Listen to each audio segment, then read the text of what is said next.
So I put out This Shit Comes in Waves, and then I kind of wanted something. I had like all these other ideas for like a small EP thing, which was supposed to be 5 songs, turned into 8. That's Young Felly EP, and yeah, like the ones people be really vibing with are like Desert Eagle and Come Around Ma, and like I Really Need It and shit.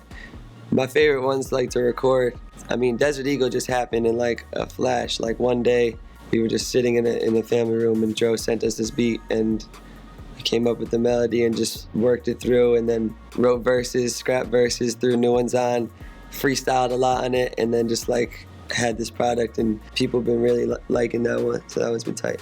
I Really Need It, which is like one of my favorite songs off Young Felly EP. We recorded that like literally in my family room on the couch while we had people over.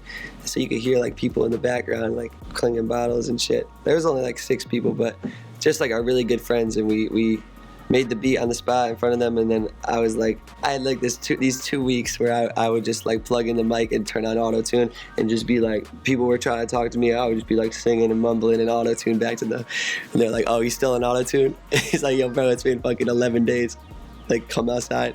And so that's kind of what it came from. It just like was vibing and feeling some type of way. I really like I Really Need It. That's one of my favorite records off of it. And the live version that we got planned for the upcoming tour is fiery.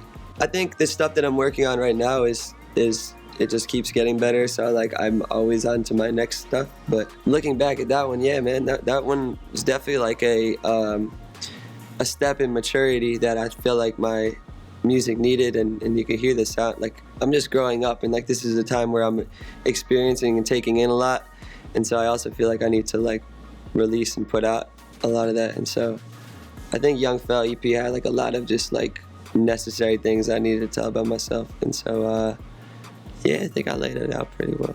I mean, like technically my label thing is like 2273, and that's who I'm part of, but I'll break down 2273 for you.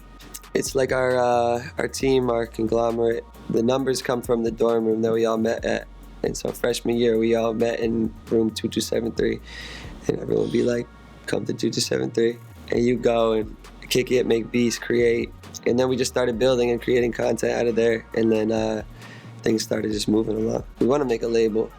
Yeah, we trying to like do the damn thing. So like we don't know, like no one knows what's going on in the music industry right now. It's always moving and evolving. But we have artists, resources, genius kids, and like just people with good energy. And so it's basically like we're just gonna see what happens and do some massive shit. Sony Red did the distribution for Young Fel, and so we got some homies there. They're dope, good people. So I'm not like signed to their record label. They just distributed Young Fel as a record. That doesn't mean they'll distribute my next one. It could be very possible. But basically they push it, they get it to their people, they get it in stores, they get vinyls made and CDs and all that shit and help us out. We linked up with Tyler and Brian, the good homies there. Shout out Tyler and Brian, much love to y'all. And they just been like my main support. You can't call a lot of this shit, you know? Like a lot of people just come into your life and like are gonna help and support you and love you, and you don't know why they're there, but you just can like be like, thank you. It's almost unspoken. Like we all have those people. And that shit's dope. And so when you get those people, you just gotta notice it and be grateful and treat them well back, yeah. He brings over 2 strippers and they wanna have a dance, and she's like, please just dance with me. Like, here, if you give me, do you smoke? And I'm like, do I smoke? Yeah. So she's like, okay, if you dance with me, I'll give you some weed. I don't wanna be tiny. You know, I want it all. Like I said, I want to dethrone people. I want people to know that I'm coming. And it wasn't just about me. I just saw the potential of the entire label.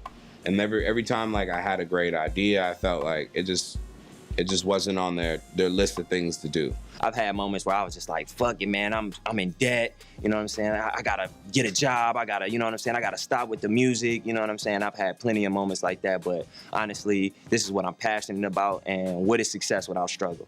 If a girl's taste in music is just super lame, like I cannot have a deep conversation with you with just EDM music just blaring in the back, just bam, bam, bam, bam. Like, that's not gonna work.